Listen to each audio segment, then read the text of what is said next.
Terima kasih. Assalamualaikum warahmatullahi wabarakatuh. Waalaikumsalam warahmatullahi wabarakatuh.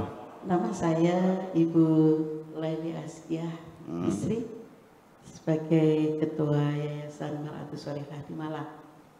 Alhamdulillah bisa bertemu dengan Buya malam ini dan bersama rombongan kami bisa mendengarkan sebuah nilai-nilai yang ditausiahkan beliau baik melalui kajian tafsir maupun melalui gelombang cinta tadi ya. Ya.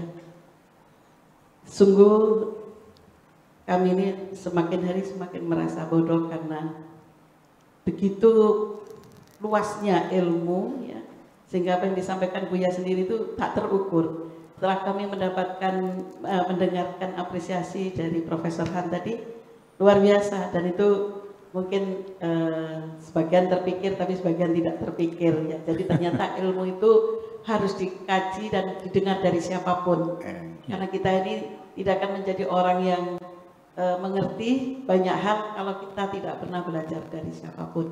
Karena itulah kami dari jauh datang ke sini ingin mendapatkan ilmu dari beliau yang luar biasa. Dari puisi Gelombang Cinta tadi kami kalau boleh memberikan apresiasi karena tadi sudah banyak sekali disampaikan oleh Profesor Han tadi. Hanya sebagian mungkin saya lihat di sini ada sebuah kebiasaan dari kita orang Jawa mungkin ya, tidak bisa terus terang mengatakan perasaan hati kepada orang lain, meskipun kadang-kadang itu menyakitkan, suka ditahan-tahan. Nah ini nilai kebaikan ataukah nilai yang perlu harus juga dikaji, karena kalau saya lihat saya sendiri seringkali menghadapi kadang-kadang keadaan itu sulit untuk menyatakan dengan terus terang. Itu sebenarnya akhlak terpuji ataukah memang itu kelemahan? Sementara dari yang lain orang bisa terus terang. Yang kedua, saya melihat bahwa manusia itu tidak akan pernah tahu takdir ke depan, jalan hidup itu kayak apa. Terkadang yang di atas berubah menjadi di bawah, yang di bawah di atas. Dan seringkali orang itu kadang berbuat sesuatu itu tidak memikirkan bahwa suatu ketika dia akan bertemu dengan hasil perbuatannya. Saya pernah dulu punya pengalaman, maaf, ada satu dosen yang mengajar kami itu, kami merasa kurang begitu sepaham. Kami tidak ingin bertemu dengan beliau, tapi suatu ketika Allah mempertemukan kembali dengan beliau di saat kami sedang butuh sekali dengan beliau. Artinya jangan pernah bahwa kita itu tidak merasa butuh dengan siapapun dan menghindari siapapun. Lakukan semua dengan cinta karena Allah dan cintai manusia karena Allah. Itu yang mungkin bisa kami sampaikan. Terima kasih Buya telah memberikan kami ilmu, dan terima kasih atas nama juga rombongan kami yang sudah diterima beliau. Jazakumullah, mudah-mudahan Buya selalu sehat walafiat, panjang umur, dan selalu bisa memberikan tausiah-tausiahnya kepada kita. Assalamualaikum warahmatullahi wabarakatuh. Waalaikumsalam warahmatullahi wabarakatuh. Langsung saya ingin jawab. Laili Askia Bisri, silakan. Bahwa menahan kemarahan itu di dalam kitab suci kita itu tersanjung dengan kalimat wal kadhiminal ghaidha, dan yang menyembunyikan kemarahannya. Kenapa? Karena dia ingin menjaga perasaan orang lain. Betapa mulianya ketika kita berpikiran ingin menjaga perasaan orang lain supaya orang merasa nyaman, tidak terganggu dengan kemarahan kita.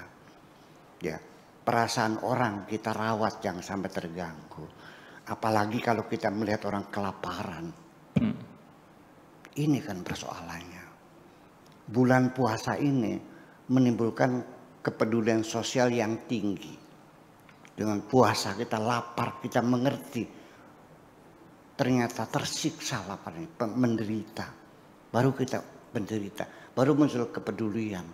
Baru saya ceritakan tadi, kita memperhatikan tetangga kiri kanan. Ada rumah yang dari siang nggak ada asapnya dapurnya itu. Kita pengen tahu. Kita suruh anak saya, nah itu tolong tetangga dari siang nggak ada asapnya dapurnya, barangkali nggak masak. Anaknya disuruh pergi. Begitu pulang, ada apa? Mama nggak punya beras, ya Allah. kita bulan puasa, ya kan, dengan sedang puasa, kita terharu melihat orang yang nggak makan itu. Ini kan hebat sekali. Tapi kan hanya sebulan. Selesai bulan puasa, kikirinya nongol lagi. Ya kenapa seperti itu? Jadi ya sebetulnya mah sebulan itu untuk dicas ya, untuk selama 11 bulan mendatang. Ini belum 11 bulan baru beberapa hari udah lupa lagi, udah bertengkar lagi semacam itu. Akan tetapi kita mesti lihat dari sisi psikologis, ketika kemarahan kita sembunyikan, itu tersimpan dalam memori kita.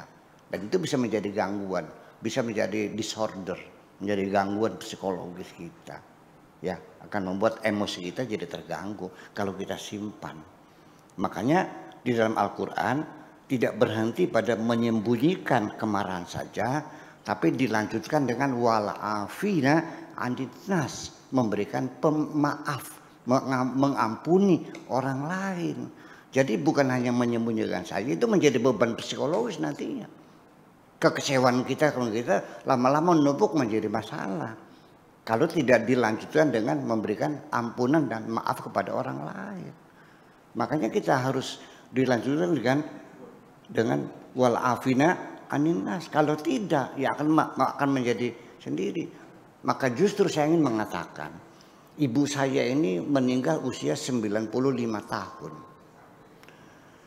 Ya, masih makan jengkol, masih makan petai, masih makan sambal, nggak ada kolesterol, nggak ada diabetes, nggak ada asam urat, 90 tahun. Bataknya apa? Semua kemarahan keluar, nggak ada yang disimpan, malah lebih sehat. Tapi banyak orang tersinggung kan, itu salahnya. Nah, maka jadi ketika kita menyimpan itu sudah mulia, tetapi akan merugikan diri kita sendiri kalau tidak ditutup dengan memaafkan orang lain itu. Jadi minimal kita ini bagaimana caranya memaafkan? Kita praduga baik juga, positive thinking. Mungkin barangkali orang itu tidak sadar, mungkin borong itu salah paham, atau namanya ngomongnya keselewat, kesalahan ngomong, itu kan bisa terjadi.